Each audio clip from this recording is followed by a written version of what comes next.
Welcome to the Great Detectives of Old Time Radio. From Boise, Idaho, this is your host, Adam Graham. If you have a comment, email it to me, box13@greatdetectives.net. Follow us on Twitter at Radio Detectives and become one of our friends on Facebook, facebook.com/Radio Detectives. Well, before we do get started, I want to remind you, Podcast Awards voting continues, and you can vote for us every day at podcastawards.com in the entertainment category. Now it's time for today's episode of Boston Blackie. The original air date is May the 16th, 1945, and the title is Bill Blaine's Legacy.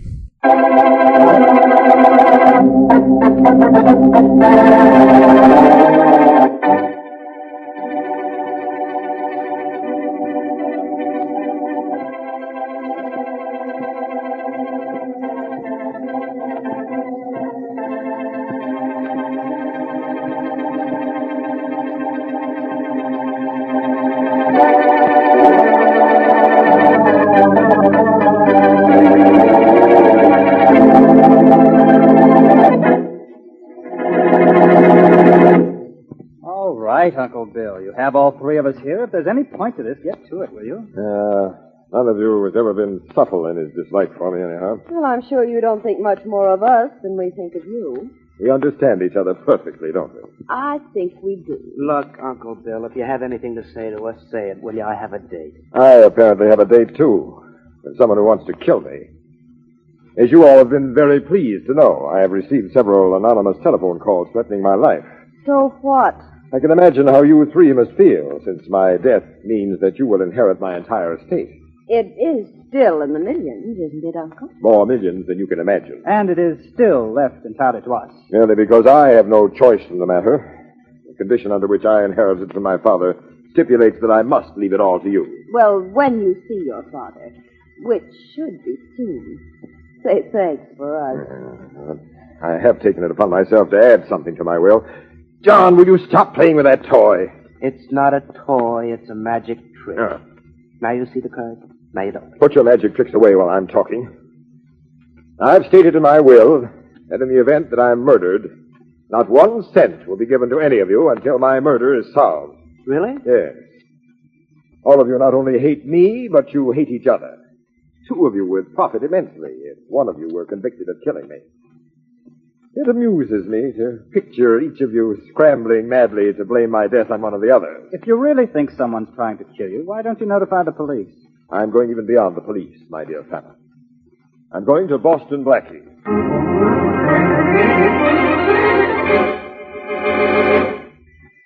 And now meet Richard Calmer as Boston Blackie, enemy to those who make him an enemy, friend to those who have no friends.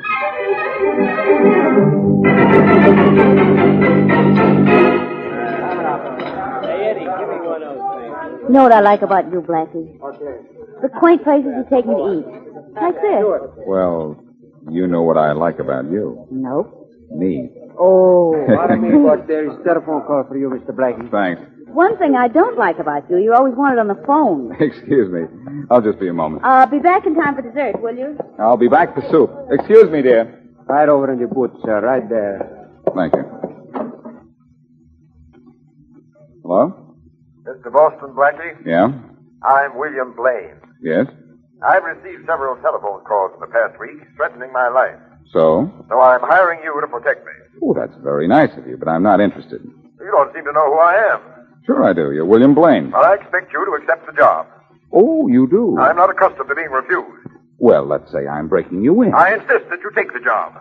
If you want protection, call the police. You'll become my bodyguard for the next few days, or I'll ruin you, Blackie. I don't ruin easily, Blaine. And besides, I have a job entertaining a lovely lady at lunch. Goodbye. Now, you listen.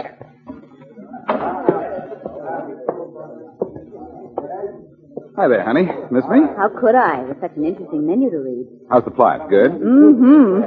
Especially the chapter called Roast Ribs of Beef and Potatoes Any Style. Important phone call?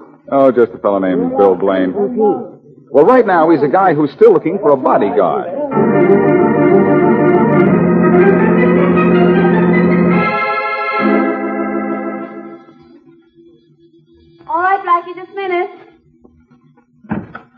Hi, Miss Wesley.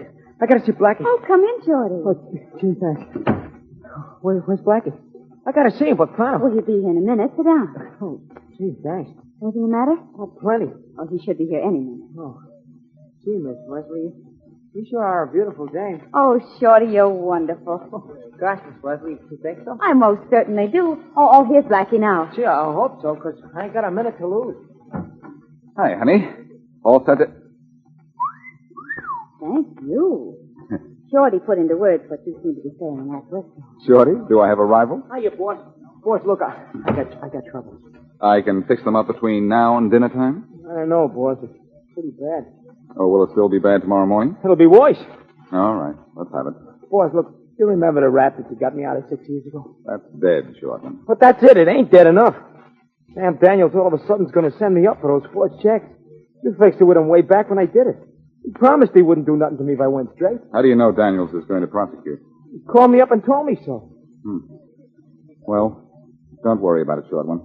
I'll go out and have a talk with Daniels. I'll be back, Mary. What comes first with you, Blackie? Business or pleasure? If this means what I think it does, honey, this business is going to be a pleasure.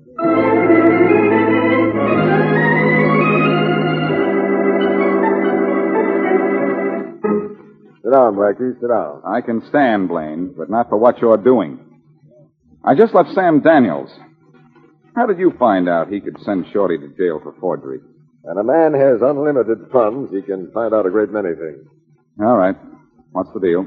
I want you to accept the job I offered you on the telephone this noon. Or what? Or your friend Shorty goes to jail. What do I have to do? I've received several telephone calls from someone threatening to kill me. I want you to protect me. And what about Shorty? If you do as I say, I'll not force Daniels to prosecute your friend. Now, I get what I want, don't I? You're getting the wrong man for a bodyguard, Mr. Blaine, because, frankly, I'd just as soon see you dead. Well, then you and my family should get along famously here. They feel the same way. Oh, I'm to move in? I expect to occupy your full time. Uh-huh. Wait till Mary hears about this. I'll call my family to come down. I'd like you to meet them. You're the boss. But introduce me as, old John Jones, if you don't mind. I don't mind. Oh, excuse me. Oh? You're going to kill tonight. Hello. Hello. Was that another threat on your life? Yes, obviously, the last one. The voice just said you're going to be killed tonight. I seem to have arrived just in time for the fun. Did you recognize the voice? No, it was disguised. Oh, that's fine. It wasn't one of your family, was it? That's impossible. They're here in the house. We have only one outside line. Better call them down so we can be sure. Well, I'm here. Oh, Martha. This is John Jones, my bodyguard. Mr. Jones, this is my niece, Martha.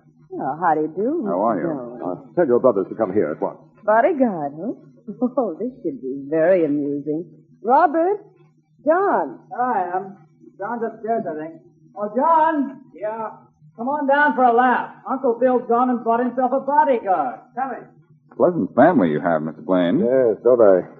This is Robert, my nephew. Robert, Mr. John Jones. How do you do, Mr. Jones? How do you do? Hope you're getting a high fee, Mr. Jones, because you might have to earn it. Hey, let's see this bodyguard. Is he tough? Well, he's handsome. Mr. Jones, you've now met my entire family. This is John. John, Mr. Jones. Oh, how are you, Mr. Jones? Hello. I think you'd better guard Uncle Bill from us, too. We don't love him. Or has he told you? If he hasn't, I know it by now. Your uncle just received another of those telephone calls. Your being here is the only thing that keeps me from thinking one of you made the call just now.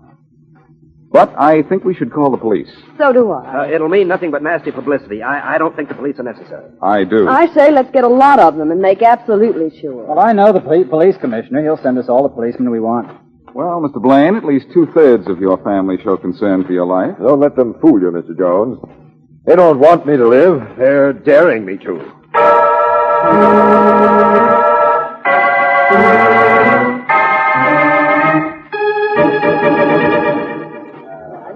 All right. Let's have a little organization here.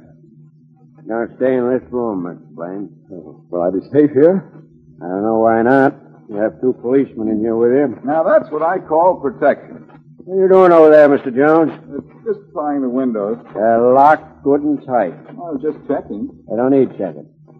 Take 'em out, Rollins. Okay, Bud. Come on outside. Looks like I'll have to guard you from a distance, Mr. Blaine. Okay, everybody out. You too, sister. You're sure we shouldn't all stay in here? Faraday's orders. Everybody outside. All right.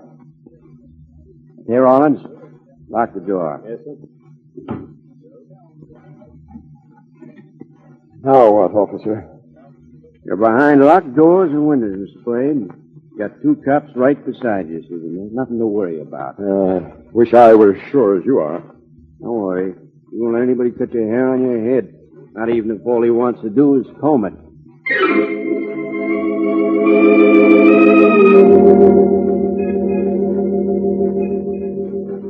Why don't you go to sleep, Mr. Blaine? How can I do anything when I feel like an animal in a cage?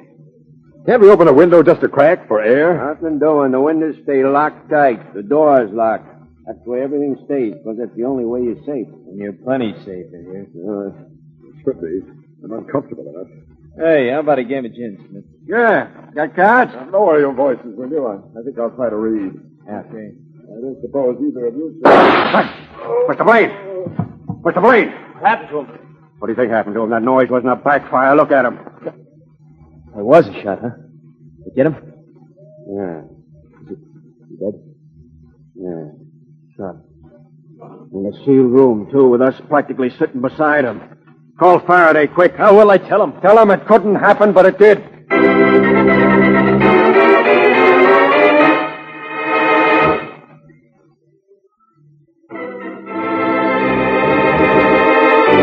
Now, back to our story. When the wealthy Bill Blaine received strange telephone calls threatening with death, he forced Boston Blackie to become his bodyguard by digging up some old evidence against Shorty, Blackie's friend. When Blaine heard that he was to be killed that night, Blackie called in the help of the police, who put Blaine in a locked room and stood guard over him. Then the police insisted that Blackie leave, and shortly thereafter, Bill Blaine was shot and killed. As we return to our story, Inspector Faraday is at the scene of the crime. What do you mean no glass is broken? If the shot didn't come from inside the room, it came from outside. We've gone over every pane of glass, Inspector. There isn't even a crack anywhere. The windows are still locked. This is crazy. This is impossible. Oh, we know it. All right. The shot came from inside the room then.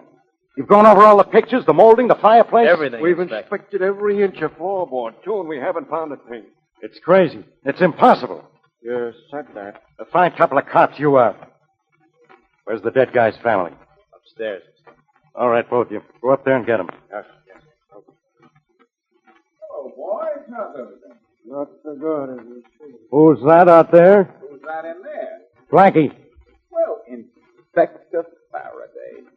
The danger must be over. You've arrived. What are you doing here? I live here. Live here? Sure, I'm Bill Blaine's bodyguard. Well, get over there and guard the body. Say, he looks a little bit dead. He's been dead for 45 minutes. Then I don't suppose he'll recover. Who shot him? One of your men? I not only don't know who shot him, I don't even know how he was shot.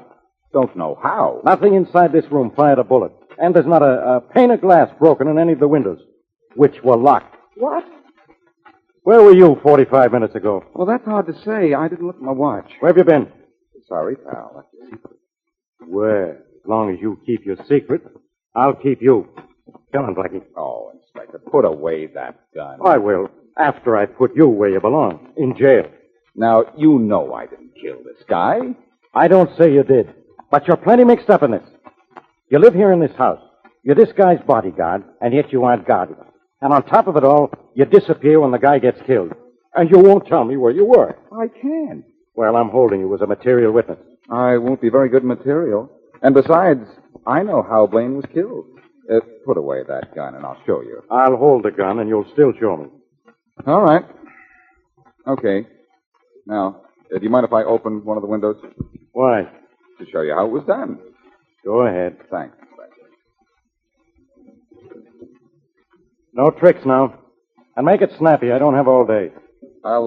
I'll have to climb out on the flagstone walk. That's where the killer stood. Blackie, if this is What are you worrying about? You've got a gun on me. And I can shoot straight, too. Okay. I'm all set. Now, how was it done? Now, I'm the killer. Yeah? Now, come over here and put your arm across the windowsill. Okay. But no tricks. I've got my gun right in your face. You wouldn't shoot a pal, would you? A pal, no. Come on. How was it done? Well, like this. The killer stood here. Yeah, wise guy. The window wasn't open. It was closed. Oh, that's right. I forgot. Then maybe I'd better close it. Oh, Blackie, you're breaking my arm. And you're breaking my heart. Drop that gun, Faraday. Drop it. Thanks, pal. Blackie, I'll show the booker for this. Well, make it a good book, will you, Inspector? Because while you're trying to catch up with me, I'd like to catch up on my reading.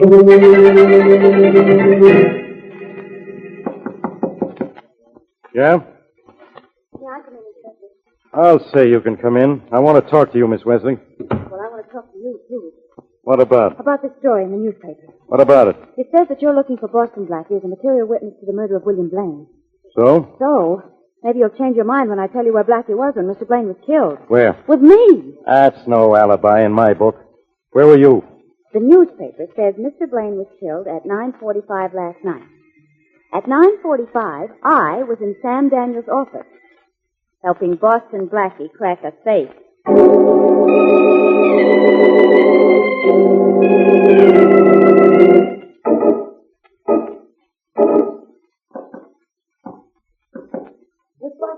Blackie, it's me, Shorty. Let me in, will you? Okay, kid. I raided your icebox, Shorty. Hope you don't mind. Nah, boss, you can have anything I got. You know that. Did you get the information I wanted on Blaine's family? Yeah, sure. Here it is, boss. All written down nice and neat. But, boss, Mary's in jail. What? Yeah, Faraday checked Daniels when she said that you and her robbed the safe last night at 9:45. Daniels said it wasn't robbed. So Faraday's holding Mary. Gee, it's worked fast. What dope have you got on the Blaine family? Yeah, just the usual stuff. None of them amounted to much except that Robert Blaine. He got rich. It's all written down there. You read it okay? Well, let's see. John worked in a drugstore, shoe store, but never for long. I got a lot of dope on this Robert. Yeah, I can see that. Member of the stock exchange, on the board of directors of the local Red Cross, president of the Margot Country Club. He does all right. And what about Martha, the sister? She's just a dame, boss. She worked 3 different times. Took a long time to each job, too. First as a secretary, then for the telephone company, then as a buyer in a department store. Married twice, too. That's right, yeah. Could be that this is going to be very helpful, Shorty. Oh, gee, swell. I'm glad. And now, here's something for you. Gee, boss, these are the checks I forged on Mr. Daniels. That's right. They're yours now. You mean he gave them to you? Mary and I took them last night. But Daniels wouldn't tell Faraday that. Well, I've got to go, Shorty. Where to, boss? To the Blaine house. That's the first step in getting Mary out of jail and putting a murderer in.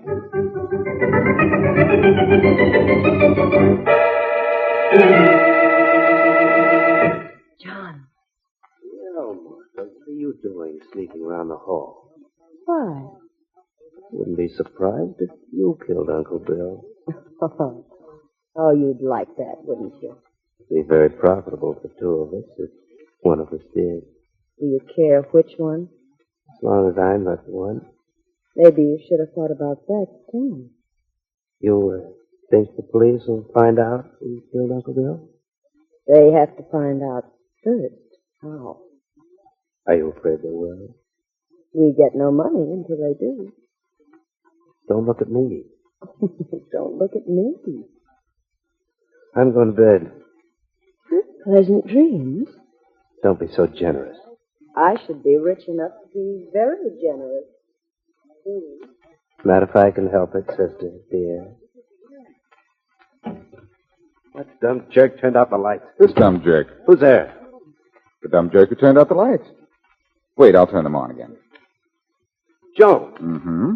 What are you doing in my room? Looking for a clue. To what? Your uncle's murder? Well, you won't find it here. No, not now, because I already have. Look, I didn't do it. I didn't say you did. What have you found in here? Evidence Of what?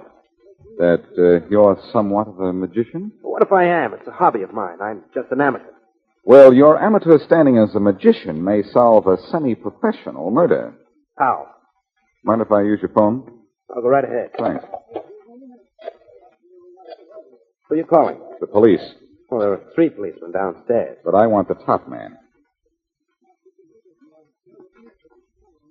Faraday speaking. Inspector, this is Blackie. Blackie, you're going to... Look, Inspector, tell your cops to come home. All is forgiven. Because I've not only found out how Blaine was killed, I know who killed him. I don't fall for the same gag twice, Blackie.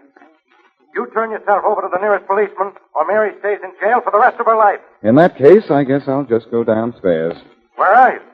In Blaine's house. And your cops downstairs have got me right where I want them. Come on up, Inspector. The party's on me.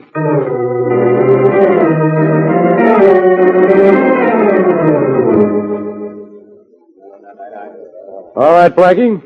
Here we all are in Blaine's bedroom. Now, no tricks. I'm not the only one with a gun.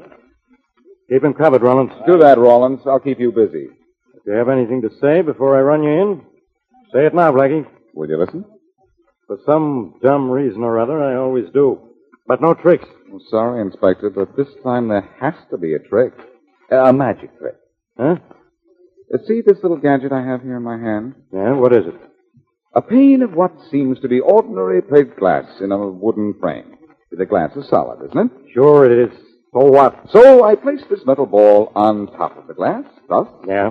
Now, you don't think it's possible for the metal ball to fall through the glass and hit the top of the table below, do you? Of course not. You are so wrong, Inspector. What? Hey, it did go right through the glass. Without breaking it, Inspector. Of course, if you wish to inspect. But how did you do it? I pressed on the side of the wooden frame, and the glass moved to one side far enough for the metal ball to drop through. Look at this. Yeah, I saw it. Give the windows in this room another going over, and you'll find a pane of glass constructed to do exactly the same thing. Rollins, Smith, start looking. Right. So that's how it was done. A trick pane of glass, huh? You catch on quick, Faraday. Where'd you get that trick? In John Blaine's room? Yes, in my room, but that doesn't mean anything. Doesn't it? I don't know about that. If we find There a... it is, Inspector, a pane of glass in the window that slides. Just like the glass in that gadget, too. Oh, so it doesn't mean anything, huh? All right, I admit that magic stick belongs to me. It was in my room, but that's no proof I killed Uncle Bill. Well, maybe this is. Hey, Blackie, where'd you get that gun? John Blaine's room. And if you check, I think you'll find it's the gun that killed Uncle Bill. Okay. Come on, you down to headquarters. Well, I tell you, I didn't... Now, wait a minute, Inspector. What for? I've got this case wrapped up in pink and blue ribbon. Better not tie the end yet, Faraday, because John didn't kill his uncle. Look, when you face the evidence, you gotta come to the... do an about-face, Inspector. There's the little item of the telephone calls. Blaine got a call from the murderer when John and Martha and Robert were all in the house. John didn't make that call. But I know who did. Well, I know who didn't. No member of the family. Those were outside calls. There's only one phone here. When you jump to conclusions like that, Inspector, try not to land on your head. The one thing that had me baffled about this whole thing was, if one of the family killed the uncle, how was that telephone made to ring while all the family were in the house? Well, an accomplice outside. Yes, I thought of that. Ruled it out as too risky. Some information about John, Robert, and Martha Blaine that Shorty got for me gave me the right answer. Yeah? Martha Blaine is your killer. Why, Mr. Jones, you're so dashing. Oh, is this going to be another fairy story? You worked for the telephone company for several years, didn't you, Mother? So what? When telephone linemen repair out-of-order phones, they dial a certain number that causes the telephone to ring. Well, that's general knowledge. Everyone in this room knows that. But the number the linemen dial is a closely guarded secret. You are the only one in this room who could possibly know that number. Anytime you wished, you could just go to one of the several extension phones in this house, dial the callback number, and cause every phone in the house to ring. Okay, lady. You're going down to headquarters. Grab her, boys. Come on, lady. No, Come no, on. you don't. Come You'll on. never get Come me. on. I got her, Inspector. Hold on. Go with me. Okay. Take her out. Don't get it. Are you happy now, Inspector? Yeah. But you're not going to be. You're not completely out of this. Did you tell me where you were at the time of the murder? Cracking Sam Daniels' safe? That's not so. Because I checked on that, and Daniel said his safe hadn't been touched. Then why did you put Mary in jail? She told me she helped you crack the safe. I had to hold her. Faraday, holding Mary is my exclusive privilege. Let's go get her out.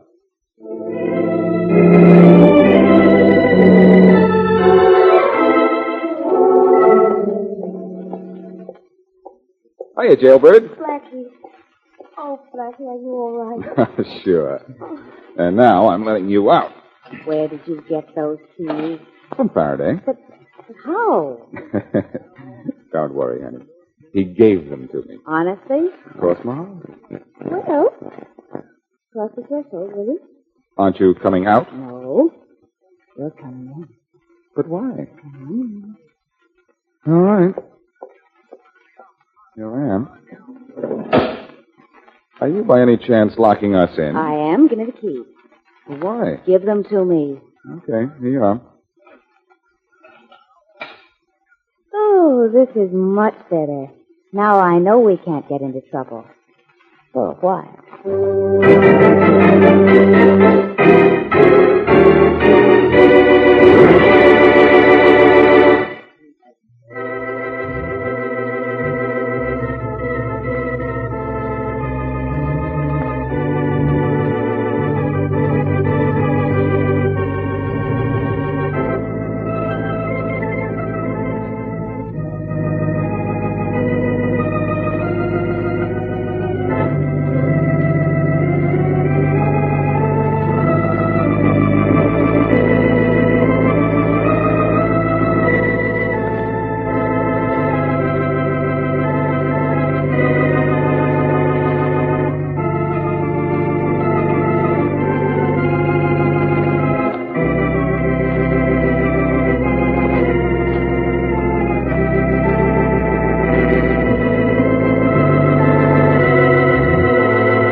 This is Andrea J. Graham, author of the Web Surfer series. Oh, and a Madam's Wife. You're listening to the Great Detectives of Old Time Radio.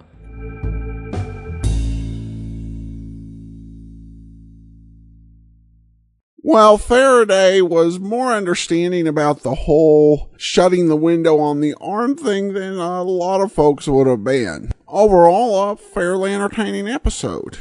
Well, that will actually do it for today. Join us back here tomorrow for yours truly, Johnny Dollar. And next Thursday, another story with Boston Blackie. Remember,